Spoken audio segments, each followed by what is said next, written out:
ব্যাপার কি রে? বিয়ের পর নাকি মেয়েদের মধ্যে আলাদা একটা গ্লো আসে? তোর মধ্যে তো তেমন কিছু লক্ষ্য করতে পারছি না। সুভা খিচে দাঁড়িয়ে রইল। নড়ার শক্তিটুকুও বোধহয় হারিয়ে ফেলেছে। এই লোকটা এভাবে সামনে আসলেই ভয়েরা ওকে আষ্টে পিষ্টে ধরে। এই, তোর কি মৃগবেরম আছে নাকি? এমনি কাঁপতেছিস কেন? আমি তোকে মারছি না বকছে? বাকি অন্য কিছু করছে? কোনটা? বলে কয়েক কদম এগিয়ে এলো নাফিক পকেটে দুহাত গুজে। সুভা ভয়ে ভয়ে পিছাতে লাগলো। মেয়েটার এমন ভীতু চেহারা দেখে মনে মনে বেশ মজাই পাচ্ছে সে। বলল কপট রাগ দেখিয়ে, এখানে এসছি কেন জানিস? সুভা পিছাতে পিছাতে দুপাশে মাথা নাড়ালো। মানে সে জানে না। নাফিক মুখটা গম্ভীর করে বলল, তোকে পানিশমেন্ট দিতে।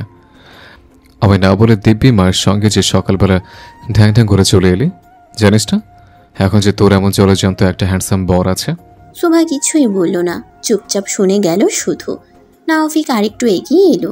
পিছনে আর জায়গা নেই সুভার, দেয়ালে পিঠ ঠেকে গেছে। নাফিক সুযোগ বুঝে আরো কাছে এলো মেয়েটার। সুভার গলা শুকিয়ে চৌচির। এই মুহূর্তে এক সমুদ্র পানিও বোধহয় কম পড়ে যাবে মেয়েটার। কপালে চিকচিক করছে বিন্দু বিন্দু ঘামের রেখা। নাফিক হাত বাড়িয়ে সুভার কপালে জমা ঘামটুকু আঙ্গুলের সাহায্য নিয়ে চুটকি মেরে ফেলে দিল।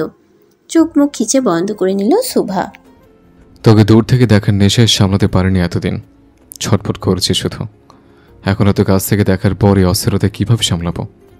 প্রাণ প্রাণ, ইস কি শ্রুতিমধুর বাক্যখানা।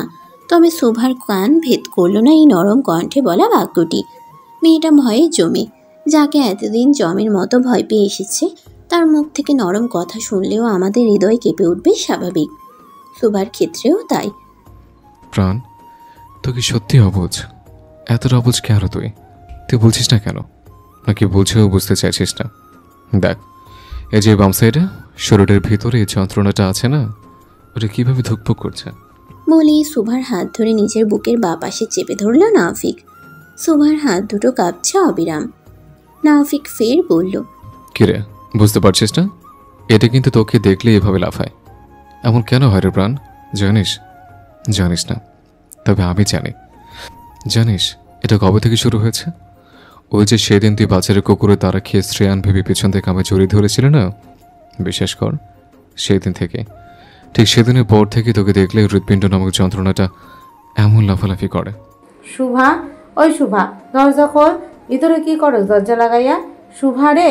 এমন সময় দরজার অপর প্রান্তে বিলকিস বেগমের কণ্ঠে দাঁতে দাঁত পিষে হিসিয়ে বলল নাফিক, শালার বিয়া করেও শান্তি নেই। বোর্ডের সঙ্গে 2 মিনিট পার্সোনাল টাইম স্পেন্ড করতে পারি না। নিজের বাড়ি আছে এক বাপ নামক মির্জাফর, আর শ্বশুর বাড়িতে এক শাশুড়ি নামক মাতারি। শুভা, ওই শুভা, দরজা খুলতেছস না কেন? ওই মাইয়া। দরজার ওপাশ থেকে বিলকিস বেগমের রাগত কণ্ঠে একই স্বরে রাগ ভেসে এলো বারবার। সে আওয়াজে দাঁতে দাঁত চেপে রাগ সামলানোর চেষ্টা করল নাফিক। তবে তার মনোযোগ তখন অন্য কোথাও। আর ঠিক সেই সুযোগটাই কাজে লাগালো শুভা। তড়িৎ বেগে সরে গিয়ে হঠাৎ করে দৌড়ে দরজার সিটকিনি খুলে বাইরে বেরিয়ে এলো হুড়মুড়িয়ে। এদিকে মেয়ের ঘরে পা দিয়ে ভিতরে দৃশ্য মস্তিষ্ক আহরণ করতেই থমকে দাঁড়ালেন বিলকিস বেগম। মেয়ের ঘরের ভিতর নাফিককে দেখে বিস্ময় তার আকাশ ছুলো। মুখে দুশ্চিন্তাময় ভাব নিয়ে মায়ের পিছনে দাঁড়িয়ে আছে শ্রেয়ান। নাফিক কড়া চোখে তাকাতেই শ্রেয়ান শুষ্ক ঢোক গিলল। কেবল হতাশার চোখে ইশারা করল যে সে যথেষ্ট চেষ্টা করেছিল, তবে থামাতে পারেনি তার মাকে। বিলকিস বেগম রাগত গলায় বলে অকস্মাৎ বলে উঠলেন চেঁচিয়ে, তুমি এই রুমে কি করো? এখানে যাও নাই? আসছিলাম বোটের সাথে একটু দেখা করতে, দেখা না করলে যদি রাগ করে বসে। বিলকিস বেগম ভ্রুকুচকে বললেন, বেশি কথা বইল না নাফিক। আমার মাইয়া তোমার দেখলে 10 মাইল দূরে গিয়া থাকে ভয়ে ভয়ে। রাগ করার প্রশ্নই উঠে না। আমি তো তোমার নিষেধ করছিলাম উপরে উঠতে। নাফিক হালকা ব্যঙ্গ মেশানো কণ্ঠে বলল, মেয়ের জামাই কি বরং তো দূরের কথা, উল্টো তাড়িয়ে দিচ্ছেন। কি অদ্ভুত শাশুড়ি আপনি। বিলকিস বেগমের চোখে আগুন জ্বলে উঠল তৎক্ষণাৎ। আমার মাইয়াটা রে জোর কইরা তুইলা নিয়া গিয়া বিয়া করছো। ভাবো কেমন ধরনের পোলা তুমি। নাফিক হঠাৎ মুখ ঘুরিয়ে সরে দাঁড়ালো। ধূসর চোখ দুটোর আগে চকচক করে উঠল। ঠোঁটের কোণে বিদ্রুপের ছায়া টেনে বলল, আপনাকে অভিশাপ দিলাম আমি। সবাই মিলে চক্রান্ত করে আমার পেছনে লেগেছেন, কিন্তু একদিন একদিন দেখবেন আপনার মেয়ের কোলে 7-8টা পোলাপন তাপিয়ে বেড়াচ্ছে, আপনার কোলে উঠে আপনার চুল টেনে ছিঁড়বে, তখন হারে হারে বুঝবেন এই নফিক চৌধুরী আসলে কি জিনিস। বিলকিস বেগম বিদ্রুপ করে হেসে বললেন, হবেই তো, তোমার ছেলেপুলে বলে কথা। নাফিক ততক্ষণে দরজার দিকে এগিয়ে গিয়ে দাঁড়ালো, বিষণ্ণ কণ্ঠে বলল, সরেন দরজা থেকে, মাথারে কোথাকার। বিলকিস বেগম আকস্মিক এহেন কথার জন্য মোটেও প্রস্তুত ছিলেন না। মুহূর্তের জন্য বনে গেলেন তিনি, অতঃপর ঝাঁঝিয়ে উঠলেন, এই ছেলে, কি কইলা তুমি আমারে? নাফিক থামল না, দরজার বাইরে গিয়ে দাঁড়িয়ে কাঁধ ঝাঁকিয়ে বলে উঠল, চাচারে কইবেন কানে ডাক্তার দেখাইতে, মাথারি বলছি, মাথারি। ঘরের ভিতরে থমথমে পরিবেশ, সবার মুখ স্তব্ধ। ওদিকে মায়ের আড়ালে দাঁড়িয়ে থাকা শ্রেয়ান বুঝে গেল পরিস্থিতি টালমাটাল। এখান থেকে কেটে পড়া শ্রেয় ভেবেই সবার আগে নিজের রুমের দরজার দিকে ছুটার সিদ্ধান্ত নিল। আশু মিয়ার চায়ের দোকানের ধুলোমাখা বেঞ্চে পা তুলে বসে আছে নাওফিক। এক হাতে ধরা আধ খাওয়া সিগারেট থেকে ধোঁয়া উঠছে ধীর গতিতে, চোখ দুটো দূরে কোথাও স্থির, ভিতরে ভিতরে জ্বলছে খুব। পাশেই বসে শ্রেয়ান, হাতে চায়ের কাপ, চোখে চিন্তার ছাপ। নাফিক নিশ্চুপ। ছেলেটাকে দেখে বোঝা যাচ্ছে রাগ ঠিক কতটা গভীরে গেঁথে বসেছে ওর। শ্রেয়ান একটু ইতস্তত করে বলল, আমার কি মনে হয় জানিস, যদি কিছু মনে না করিস তাহলে বলতে পারি। নাফিক থেমে তাকালো বন্ধুর পানে, ধোঁয়া ছেড়ে কাশলো একবার, তারপর হালকা গলায় বলল, অর্ধেক কথা সহ্য করতে পারি না আমি, ঝেড়ে কাশ। শ্রেয়ান একটু গলা খাকারি দিয়ে বলল, তুই বরং বিদেশে চলে যা আবার। আমার মনে হয় এটাই তোর জন্য সবচেয়ে ভালো সিদ্ধান্ত হবে। এইবার নাফিক সোজা হয়ে বসে রীতিমতো চোখ রাঙিয়ে তাকালো শ্রেয়ানের দিকে। তবে শ্রেয়ান দমল না, গলা চড়িয়ে বলল তড়িঘড়ি করে, আরে দাঁড়া ভাই, পুরো কথাটা তো আগে শুনবি। আমি বলছি দেখ, বোনটা আমার এখনো ছোট, আর সেটাই তো সবার আসল সমস্যা। তুই বরং কয়েক বছরের জন্য বিদেশে চলে যা, এদিকে আমি তো আছি শুভার খেয়াল রাখার জন্য। ও যখন প্রাপ্তবয়স্ক হবে তখন আর কেউ তোদের কিছু বলবে না। নাফিক মুখে একরাশ ব্যঙ্গ নিয়ে আসলো, তারপর কড়া গলায় বলল, হ্যাঁ, তারপর তোর বোন কলেজে উঠে নতুন নতুন পোলাগুলোকে টাঙ্কি মারবে, আর আমি বিদেশে বসে সেই কাহিনী শুনবো। শালা, তোর বোনের বয়স দেখছিস আর আমার বয়স দেখলি না? তোর বোন প্রাপ্তবয়স্ক হতে হতে আমার চুল বাল সব পেকে যাবে, তখন তোর বোন নিজে আমার কইব বুড়া। শ্রেয়ান হেসে ফেলল উঠ করেই, মাথা নেড়ে বলল, আরে ভাই, এত ভাবছিস কেন? আমি আমার বোনকে চিনি, শুভা ওরকম মেয়ে না। আর বিয়ের আগে যখন তোদের ব্যাপারটা আমি হ্যান্ডেল করছি, এখন তো তোর জিনিস একদম তোদেরই। ভাই হয়ে তোকে এটুকু গ্যারান্টি দিতে পারি, তোর বউকে আমি আগলে রাখবো। নাফিক এবার ঠোঁটে একটা হালকা হাসি টেনে সিগারেটের শেষ টানটা দিয়ে ফেলে দিল ধুলোয়। সেটা এরপর একটু চুপ থেকে শ্রেয়ানের দিকে তাকিয়ে বলল, ঠিক বলছিস? শ্রেয়ান চোখ গরম করে বলল, তোর আমার উপর বিশ্বাস নেই? নাফিক মুখে একরাশ যন্ত্রণা মেশানো হাসি টেনে বলল, বিশ্বাস তো আছে ভাই, কিন্তু আসল সমস্যাটা তো তোর বোন। ওরা না দেখে থাকুম কেমনে? তোর বোনটার ভেতর যে আমার প্রাণ পাখিটা, একদিন না দেখলে মনে হয় বুকের ভেতরটা ছটফট করে উঠতেছে। শ্রেয়ান চায়ের কাপটা নামিয়ে বলল, আরে ভাই, এখন তো ফোন আছে, ভিডিও কল আছে, যখন মন চাইবে কল দিবি, আগের মতোই। সমস্যা কি? নাফিক এবার কড়া গলায় বলল, শোন, আমি যদি শুনি আমার অবর্তমানে তোর বোন কোনো পোলার লগি ডিসপিটি শুরু করছে, তাহলে আগে আমি দেশে ফিরে তোর 14টা বাজামো, তারপর তোর বোনের 12টা, ভাই বোন দুজনকে ধরে বেলতলার ঘাটে চোবামো, কসম করে কইলাম। শ্রেয়ান মুখে চায়ের চুমুক থামিয়ে রীতিমতো হাঁপ ছেড়ে বলল, এজন্যই তোকে কেউ সিরিয়াসলি নিতে চায় না, কথায় কথায় ধমক চুবানি। আরে ভাই, একটু তো রেসপেক্ট দে, সম্পর্কে তোর বড় হই। সবকিছু ভেবে চিনতে শেষমেশ একটা সিদ্ধান্তে এসে পৌঁছালো নাফিক। ঠিক করলো বিদেশ যাবে সে। ওর বাবার পুরনো ব্যবসা এখনও আছে সেখানে, মোটামুটি বেশ কয়েকটা দোকান আছে বিদেশে। এক সময় অনেক বড় স্বপ্ন নিয়ে শুরু করেছিলেন সেই বিজনেস, সেই স্বপ্ন আজ ধুলো খাচ্ছে। নাফিক সিদ্ধান্ত নিলে এবার সেই দায়িত্ব সে নিজেই তুলে নেবে কাঁধে, স্বাবলম্বী হবে, কারোর মুখের দিকে চেয়ে বাঁচবে না আর, অন্তত কারো টাকায় বেঁচে থাকার খোটা তো আর সহ্য করতে হবে না। আর বাবার সেই 2 নাম্বারই টাকার উপর তো নাফিক এমনিতেই নির্ভরশীল নয়, ঘৃণা করে সে সেই পথ। কিন্তু তোফাজ্জল সাহেবও কম যান না। ছেলের মুখে বিদেশ যাওয়ার কথা শুনেই চেয়ার ঠেলেই উঠে দাঁড়ান, ছেলের কথার পিঠে উত্তর করলেন, তাহলে বিদেশ যাচ্ছিস কার টাকায় নালায়েক? ছেলেমেয়েরা বাপের ভরসা হয় আর তুই হয়েছিস আমার কাঁধের বোঝা। তবে নাফিক ধার ধারল না বাবার এহেন কথাই, বলল, বিদেশ গিয়ে আপনার সব টাকা সুদে আসলে পরিশোধ করে দিব আব্বাজান। সুভাদের বাড়ির বসার প্রাঙ্গণে সন্ধ্যার নরম আলো ছড়িয়ে আছে। বাতাসে হালকা একটা শীতলতা ভাব বহমান, যেন আসন্ন বিদায়ের আভাস। সেখানেই আপাতত চোখ মুখ ভার করে বসে আছে নাফিক। পাশেই বসে শ্রেয়ান। বাড়িতে নেই বিলকিস বেগম, বাবার বাড়িতে গেছেন। গেছেন নয়, বরং পাঠানো হয়েছে তাকে। বন্ধুর জন্য মাকে মিথ্যা বলে নানার বাড়ি পাঠিয়েছে শ্রেয়ান। হান্নান সাহেবও নেই বাড়িতে, আরদে গেছেন তিনি। সব কিছু নিঃশব্দে পরিকল্পিত, কেউ টেরও পায়নি। আগামীকাল নাফিকের ফ্লাইট, বিদেশে যাচ্ছে সে, কে জানে কতদিনের জন্য। তাই বন্ধুর কাছে শেষবার আজই পেশ করেছে বউটার সঙ্গে একান্তে কিছু পার্সোনাল টাইম স্পেন্ড করার। সে সুবাদেই পরিকল্পিতভাবে সমস্ত আয়োজন করেছে শ্রেয়ান।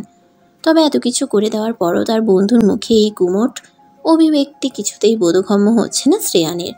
চায়ের কাপটা ঠোঁটে তুলে এক চুমুক দিয়ে পাশে বসা নাফিকের দিকে তাকিয়ে থাকলো কিছুক্ষণ। নাফিক বসে আছে একেবারে নিশ্চুপ। শ্রেয়ান তাকাতেই শ্রেয়ানের দিকে রাগি চোখে তাকালো নাফিক।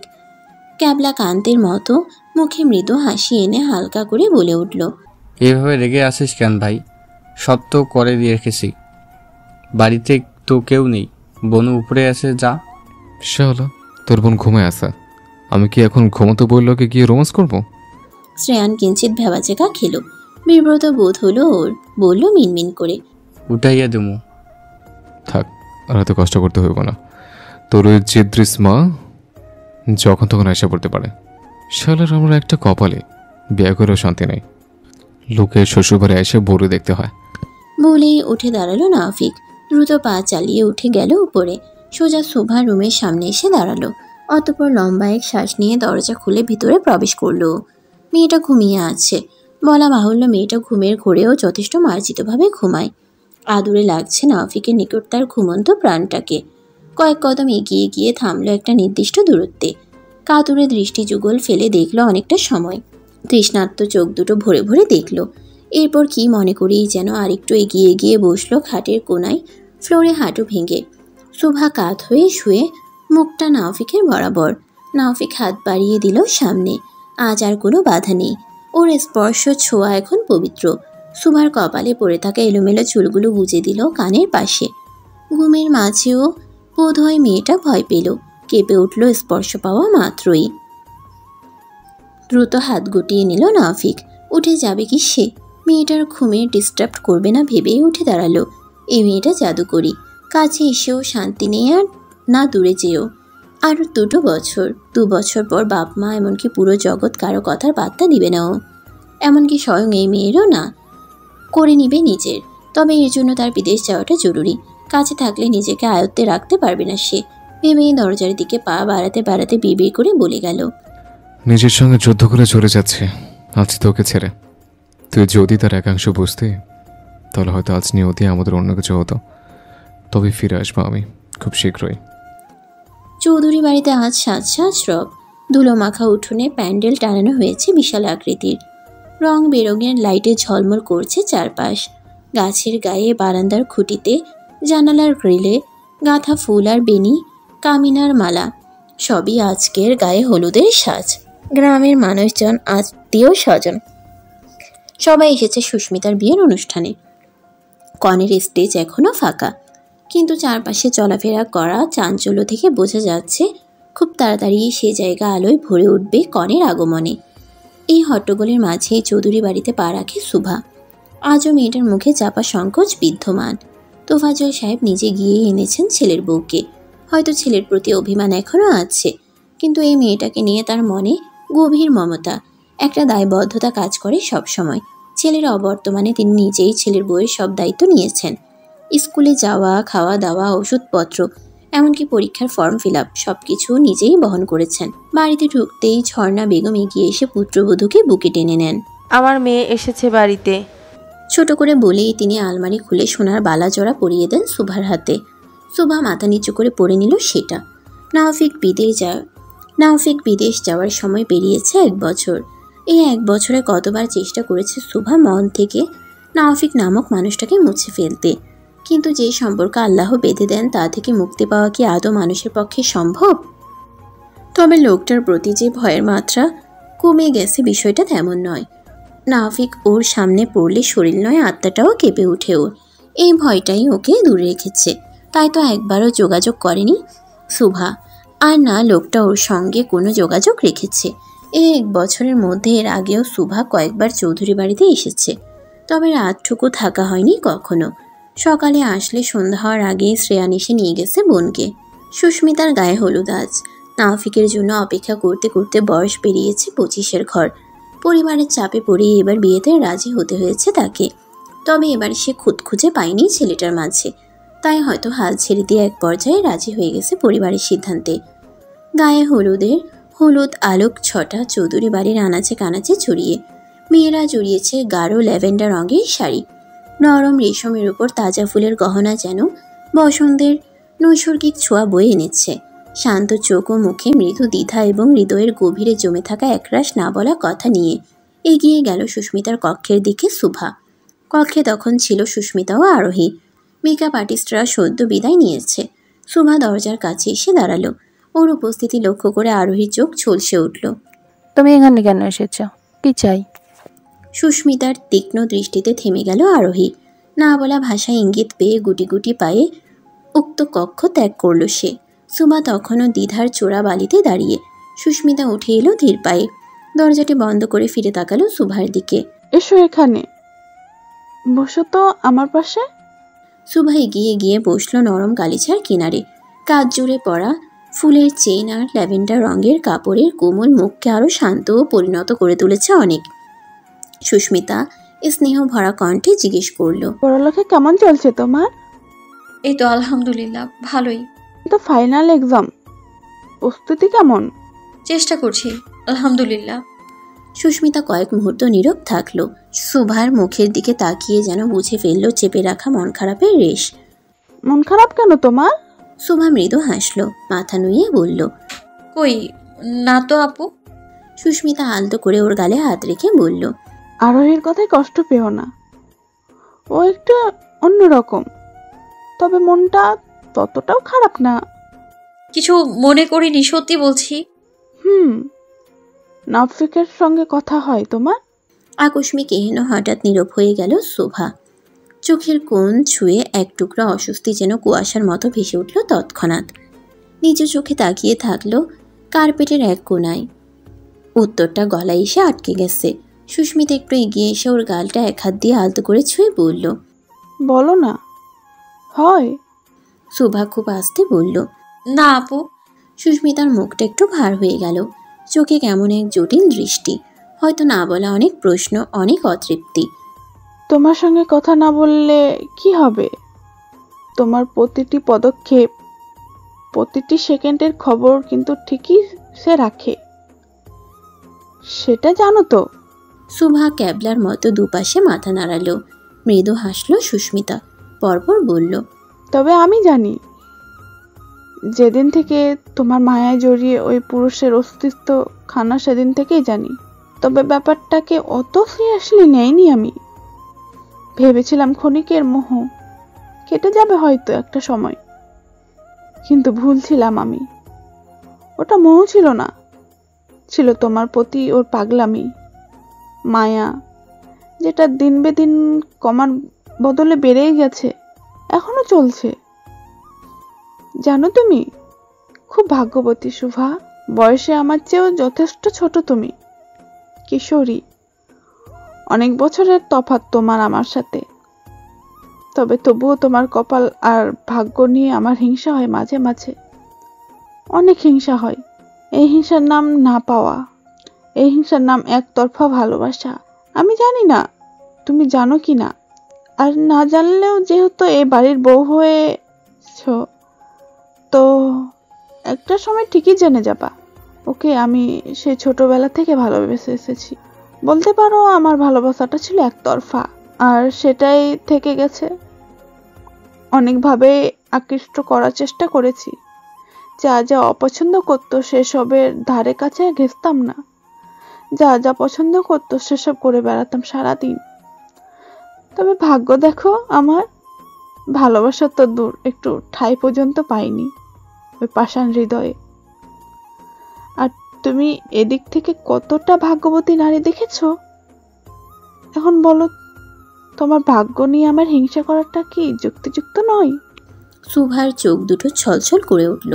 লক্ষ্য করল সুস্মিতার চোখ বেয়েও অশ্রু গড়িয়ে পড়ছে অনর্গল। হাতের সাহায্যে সেই অশ্রুটুকু মুছে নিল সযত্নে। বলল আবারও, আপু আমি সত্যিই জানতাম না আপনি। মুখের কথা কেড়ে নিল সুস্মিতা। আমি কিছুই না। পরিবার বিয়ে দিচ্ছে, এতদিন অনেক জ্বালাতন করেছি পরিবারকে, নিজের কাছে খারাপ লাগছে ভাবতে। আর কত জ্বালাবো বলো পরিবারকে? তাই তো রাজি হয়ে গেলাম। ছেলেটা নাকি ভালো, দেখতো নাকি যথেষ্ট হ্যান্ডসাম। তবে আমি দেখিনি, কারণ আমার চোখে তো যে পৃথিবীর সব থেকে সুদর্শন আকর্ষণীয় বলতে শুধু একজনই। বলেই ঢুকরে উঠল সুস্মিতা। এরপর সুভার কাছে গিয়ে বসলো। ওর হাত দুটো নিজের হাতের মুঠোয় পুরে বলল, আলো ঝলমলে চৌধুরী বাড়ির উঠানে গানের তালে তালে তালি দিচ্ছে মেয়েরা। হলুদ গায়ে হেসে উঠছে অনেকে, কেউ বা হাসছে নিছক ফর্মালিটির জন্য। স্টেজে বসে থাকা সুস্মিতা আজ যেন এক অপার্থিব রূপে আবির্ভূত। ফুলে ফুলে সাজানো মাথা, গাঢ় ল্যাভেন্ডার শাড়ির সাথে সোনালি আলোতে ঝিকিমিকি করা গয়নার ঝলক। সবার চোখ এখন কেবল ওর দিকে। কিন্তু স্টেজের সামনের পাশে নীরবে দাঁড়িয়ে থাকা সুভার চোখে জ্বলছে অন্যরকমের কালো। তীব্র অপরাধ বোধ, একাকিত্ব আর কষ্ট। মনে হচ্ছে যেন কেউ বুকে পাথর চাপিয়ে বসে আছে। ভেতরে ভেতরে কাঁপছে মেয়েটা। বুকের ভেতরটা কেমন ভার হয়ে আছে, সে নিজেও জানে না কেন আজ এত অস্থির লাগছে। সুস্মিতার দিকে তাকাতেই বুকের ভেতরটা মোচড় দিয়ে উঠল ওর। এই মেয়েটা, এই হাস্যোজ্জ্বল মানুষটা ওর জন্য, শুধু ওর জন্য একটা পুরো অধ্যায় মুছে ফেলেছে নিজের জীবনের। সে কি কখনো ওর সেই নিঃস্বার্থ ভালোবাসার যোগ্য ছিল? নাওফিকের মা ঝর্ণা বেগম সুভাকে নিচে স্টেজের এক কোনায় দাঁড়িয়ে থাকতে দেখে বলল, একটু উপর থেকে আমার একটা জিনিস এনে দিতে পারবি? সুভা না চাইতেও সম্মতি জানালো।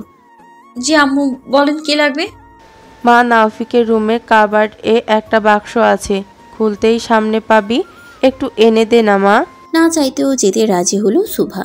কাপড়টা দু হাতে সামলে উপরে উঠে গেল। নাওফিকের রুম চিনে সুভা, তবে ভিতরে ঢুকেনি এর আগে। এরপর রুমের সামনে গিয়ে দেখতে পেল রুমের দরজাখানা আগে থেকেই খোলা।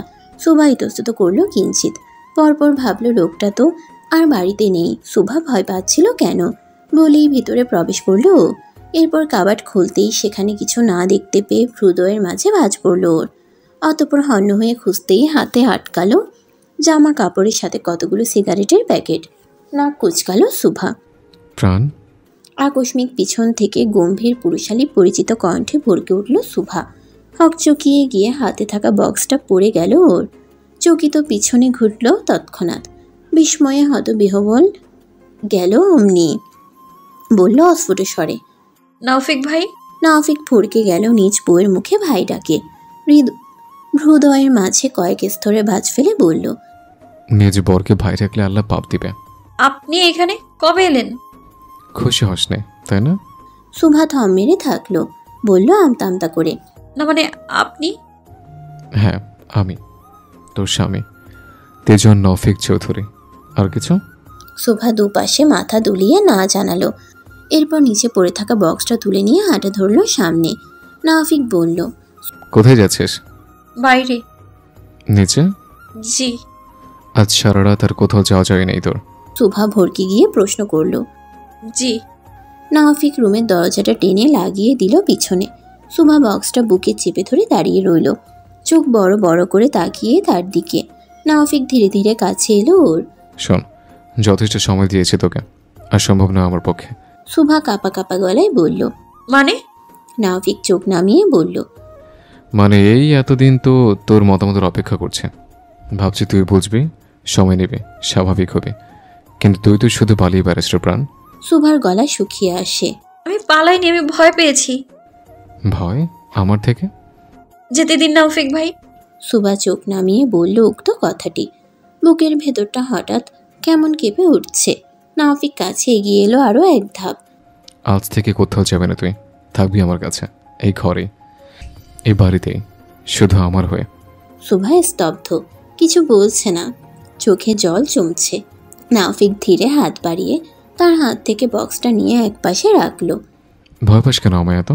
আমি বাঘ, খেয়ে ফেলবো তোকে। সুভা নিঃশব্দে চোখ তুলে চাইল তার চোখে। নাফিক কোমল স্বরে বলল, আরে এত ভয় ভয় করছিস কেন? ভাই বড় ডাকলে আল্লাহ পাপ দিবে। বউ হয়ে ভাই ডাক ঠিক না, বরকে বরই বড় লাগে, বুঝলে? সুভা খুব আস্তে মাথা নাড়ল। নাফিক হেসে বলল, তাহলে শুধু নাফিক বলতো একটা বার। তোর মুখে ডাকটা শোনার কতদিনের ইচ্ছা জানিস? আমি পারবো না নাফিক ভাই, যেতে দিন আমায়। স্কুলে যাওয়ার সময় স্কুলের গেটের সামনে যে একটা ছেলের রোজ তোকে ডিস্টার্ব করে, সেটা কবে জানিস না কেন? সুভা থতমত খেয়ে বলল, কে কে বলেছে সেটা আপনাকে? তুই কি মনে করিস তোর এই আকামলা ভাইয়ের ভরসায় তোকে ফেলে রাখবো আমি? আর তোকে না বলছিলাম বোরকা পরে মুখ আটকে চলাফেরা করবি সবসময়? দম বন্ধ হয়ে আসে আমার মুখ আটকালে। দম আটকে মরে যা, তো আমার হয়ে মর। নাফিক ভাই সরুন, যেতে দিন আমায়, আম্মু খুঁজবে আমায়। কেউ খুঁজবে না তোকে। মানে?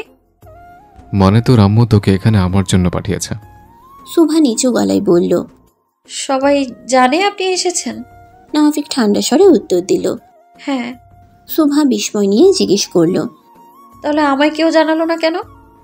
জানালে কি আসতে? সুভা চুপচাপ মুখ নিচু করে ফেলল। আমি বাড়ি যাব। একটু থেমে বলল। নাফিক গম্ভীর গলায় বলল, বাড়িতেই তো আছিস। আমার বাড়ি যাব মানে আমার বাসায়? তাহলে এটা কার বাড়ি? তোর স্বামীর বাড়ি কি তোর বাড়ি না? সুভা বিরক্ত হয়ে মুখ ঘুরিয়ে বলল। সরুন তো নাফিক ভাই। নাফিক ভ্রকুচকে কিছুটা কৌতুক করে বলল, বাবা, বউ দেখি আমার 1 বছরের বেশ বড় হয়ে গেছে। মুখে মুখে তর্ক করে, রাগও দেখায়। সবকিছু যখন শিখে গেছিস, আসল কাজটাও শিখেছিস তো। সুভা থমকে গেল। কি কাজ? নাফিক কিছুক্ষণ চুপ থেকে চোখে চোখ রেখে বলল, বর বউ যখন একরকম আলাদা থাকে, প্রথম রাতে যা হয়। সুভা গলা খাকারি দিয়ে বলল, আপনি আপনি সরুন প্লিজ, আম্মু খুঁজবে। নাফিক সরে গিয়ে দরজার উপরে ছিটকিনির দিকে ইশারা করে বলল, খুলতে পারলে চলে যা, আটকাবো না। সুভা উপরে তাকিয়ে দেখল ছিটকিনি বেশ উঁচুতে। সে একটু এগিয়ে গিয়ে কয়েকবার লাফিয়ে চেষ্টা করলো খুলতে। নাফিক মুচকি হেসে বলল, পারছিস না তো? সুভা চোখ রাঙিয়ে বলল, খুলে দিন। পারলে খুলে চলে যা। সুভা ছিটকিনিতে হাত দিতে একটু উপরের দিকে ঝুঁকল। শাড়ির আস্তরণ সরে গিয়ে কোমরের উপরটা খানিকটা দৃশ্যমান হয়ে উঠল অজান্তেই। নাফিকের চোখ সেখানে আটকে গেল। গম্ভীরভাবে ওর দিকে তাকিয়ে থাকলো কিছুক্ষণ। ঠোঁটের কোণে নিঃশব্দে এক দীর্ঘ তপ্ত শ্বাস ফুটে উঠল নাফিকের। চাপা গলায় বলল, কেন আমার টালমাটাল করছিস রে প্রাণ? এমনিতে মনটা অস্থির হয়ে আছে, উল্টা উল্টা চিন্তা বাসা বাঁধছে মনে। আজ তো দেখছি আমার পুরো প্রাণটাই বিনাশ করে ফেলবি রে প্রাণ। সুভা কথা শুনে ঘুরে তাকালো। নাফিকের চোখে দৃষ্টি অনুসরণ করে ও নিজের দিকে তাকিয়ে বুঝলো শাড়িটা কিছুটা সরে গেছে। ও তাড়াতাড়ি কাপড় ঠিক করতে যাচ্ছিলই, অমনি নাফিক ধীরে এগিয়ে এসে ওর হাত দুটো থামিয়ে বলল, নিজেকে আড়াল করতে চাইছিস আমার থেকে? সুভা থমকে গেল। ওর নিঃশ্বাস ভারী হয়ে এলো, চোখের পলক কাঁপল। নাফিক উন্মুক্ত সেই জায়গা ওর হাত রাখলো। হাতের স্পর্শ গাঢ় করে এগিয়ে আনলো মেয়েটাকে ওর কাছে। একটু পর আমাদের মধ্যে এমন অনেক কিছু হবে যার জন্য মোটেও তুই প্রস্তুত ছিলি না। তবে আমার কিছুই করার নেই তাতে, কারণ আমার পক্ষে আর সম্ভব না তোকে সময় দেয়া। সুভার কান জ্বলে উঠল লজ্জায়, গাল লাল হয়ে গেল। ও তড়াক করে এক হাতে নাফিকের মুখ চেপে ধরল। যেতে দিন প্লিজ। নাফিক হাসলো শুধু। পাপি নারী, আল্লাহ পাপ দিবে তোকে। তোর জন্য ছটফটে বিদেশ থেকে চলে এসছে, তাও তোর হৃদয় গলছে না। এবার আর দূরে থাকা নয়, দরকার হলে গ্রামে অবরোধ ডাকবো, কিন্তু নাফিক আর এক মুহূর্ত বউ ছাড়া থাকবে না। বলে নিজের বুকের সঙ্গে জড়িয়ে ধরলো ওকে। সুভার মাথা ওর বুকে। সুভাও লোকটার বুকে পরম আবেশে চোখ দুটো বন্ধ করে নিল। প্রাণ রে, আমি এবার অন্তত একটু বুঝ। তোর অপেক্ষায় থাকতে থাকতে বুড়ো হয়ে যাচ্ছে, একটু রহম করে এবার। হবি আমার তুই, বিশ্বাস কর, একটুও কষ্ট দিব না তোকে, অনেক আদর করব, প্রমিস। সুভার গাল দুটো লজ্জায় লাল হয়ে উঠল। নাফিকের গায়ের গেঞ্জি টেনে মুখ লুকালো নীরবে। বউয়ের নীরবতাকে সম্মতি ভেবেই আচানক পাজা কোলে তুলে নিল নাফিক ওকে। অতঃপর অগ্রসর হলো বেডের দিকে। সকালবেলা চৌধুরী বাড়ির ড্রয়িং রুমের ঘড়িতে তখন 8টা বেজে 20। তোফাজ্জল সাহেব মুখ গম্ভীর করে চেয়ারে বসে আছেন। কপালের মাঝখানে তীব্র ভাঁজ, মুখে রাগের ছাপ স্পষ্ট। ঠিক তখনই নাওফিক ঠান্ডা হাঁটার ছন্দে ত্রিকোয়ার্টার প্যান্ট আর টি শার্ট পরে বেরিয়ে এলো বাইরে। বেখেয়ালি ভঙ্গিতে এসে সোফায় গায়ে লিয়ে দিয়ে বলল, এক কাপ চা দিও তো আম্মা, একটু বেশি মিষ্টি দিও। তোফাজ্জল সাহেব গর্জে উঠলেন, নালায়েক, ওকে তো কাউকে কিছু না বলে চলে আসলে, তার উপর এসেই মেয়েটাকে নিজের ঘরে রাখলে, এইটা কি ঠিক করছো তুমি? আমি বলছেন? তোমায় ছাড়া আর কারে বলবো? ও, আমি ভাবছিলাম হয়তো এই সোফাটাকে বলছেন। ও তো কিছুক্ষণ আগেও করছিল কর্কশ শব্দ, আপনার মতোই। ইয়ার কি মারছো আমার সঙ্গে? কেন, আপনি কি আমার বেআইন লাগেন নাকি? এই নে বাবা তোর চা। নাওফিক মুখে একটা হালকা হাসি টেনে বলল, তোমার স্বামীকে বলে দিও আজ থেকে আমার বউ আমার সঙ্গে থাকবে এই বাড়িতেই। যদি কারো এতে সমস্যা থাকে তাহলে সে যেতে পারে, আমার কোনো আপত্তি নেই। নালায়েক, এটা আমার বাবার বাড়ি। আর আমার দাদার। বাড়িটা এখন আমার নামে। আপনার একমাত্র উত্তরাধিকার এখন আপাতত আমি। হুমকি দিচ্ছ? না, সরাসরি থ্রেট দিচ্ছে। বলেই চা খেতে খেতে উঠে দাঁড়ালো নাওফিক। যেতে যেতে বলল, বলবেন না? তোফাজ্জল সাহেব তেতে গিয়ে বললেন, কি হয়েছে নালায়েক? আপনার মুখে সেই লাগে কথাটা আব্বা, একদম কলিজায় গিয়ে লাগে। ওদিকে ঝর্ণা বেগম বাপছেলের এমন মনোমালিন্য ঝগড়া দিকে তপ্ত শ্বাস ফেললেন। মনে মনে বিড়বিড় করলেন তিনি, এদের এই খুনসুটিময় ঝগড়া আজীবন বহমান থাকুক আল্লাহ। বলেই তো হাত তুলে বললেন, সমাপ্ত।